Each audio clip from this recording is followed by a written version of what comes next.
कल हमने देखा कि एरा ने मिनसियोक को पहली बार गले से लगा लिया और मिनसियोक ने उसी प्यार से उसे थाम लिया जैसे अब कोई जुदाई कभी नहीं होगी। अब आगे।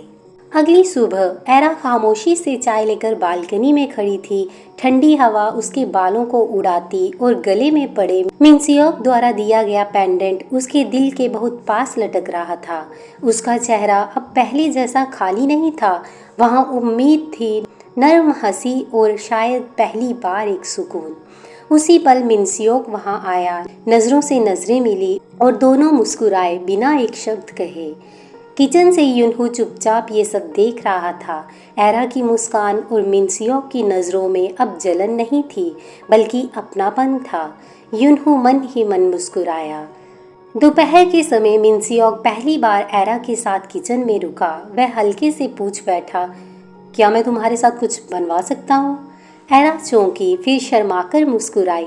अगर जलाने का डर नहीं है तो क्यों नहीं। मिनसियोक ने पहली बार उसके हाथों की महक महसूस की जब एरा ने उसका हाथ पकड़ा और आटे की लोई बनाना सिखाई।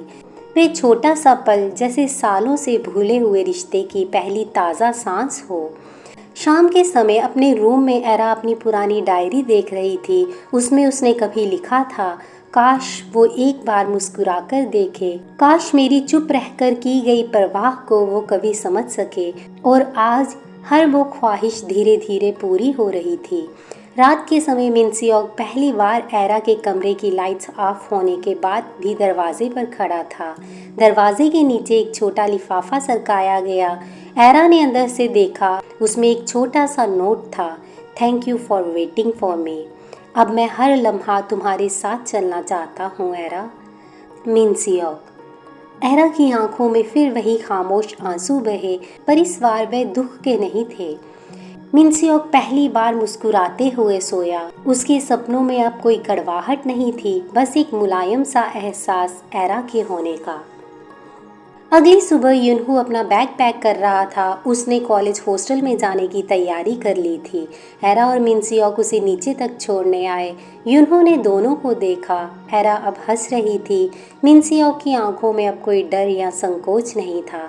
युनहू ने दोनों को गले से लगाया और वो मुस्कुराकर कार में बैठ गया, लेकिन जाते जाते एरा की तरफ देखा और आंखों से बोला, अब तुम सिर्फ मेरी भाभी नहीं, मेरी दीदी हो। एरा के चेहरे पर हल्की नमी और मुस्कान एक साथ आई। शाम के समय मिनसियोक और एरा पहली बार अकेले रह गए थे। पूरे घर में सिर्फ दो दिलों की धड़कनें थी। वो ऑकवर्ड साइलेंस जो पहले रहती थी अब नहीं थी। मिनसियोक धीरे धीरे एरा के पास आया। एरा, क्या अब मैं तुम्हें अपने पास रख सकता हूँ हमेशा के लिए? एरा का चेहरा गुलाबी हो गया, लेकिन उसने धीरे से सिर हिलाया। रात के समय आज पहली बार मिनसियोक ने अपने कमरे की दूसरी अलमारी का दरवाज़ा खोला। वहाँ कुछ पुराने शादी के एल्बम्स, अनयूज्ड ब्राइडल गिफ्ट्स और एक खाली जगह थी। अब ये जगह खाली नहीं रहेगी, उसने कहा और एरा का सामान खुद अपने हाथों से शिफ्ट किया। एरा ने हल्के से पूछा, क्या मैं यहाँ रहने लायक बन पाई? मिनसियोक ने उसके दोनों हाथ थामे। तुम तो वो हो जिसकी वजह से मैं अब जीना सीख रहा हूँ। रात गहराती गई और कमरे की लाइट्स बंद हो गई। एरा और मिनसियोक एक ही बिस्तर पर पहली बार साथ लेटे थे। मिनसियोक ने उसे हल्के से अपने ओर खींचा। एरा का चेहरा उसके सीने से लग गया, उसकी धड़कनों से। वे धड़कनें जो अब सिर्फ मिनसियोक की नहीं थी, वे दोनों की थी। मिनसियोक ने धीमे से उसके माथे को चूमा। अब डरने की ज़रूरत नहीं, मैं हर रात तुम्हें अपनी बाहों में ही सुलाऊंगा। एरा की पलकें बंद हो गई मुस्कुराहट के साथ। उसने पहली बार महसूस किया, अब मैं अकेली नहीं हूँ। अगली सुबह एरा की आंख खुली। उसकी हथेली मिनसियोक के हाथ में थी। उसने सिर घुमाया। मिनसियोक उसे देख रहा था।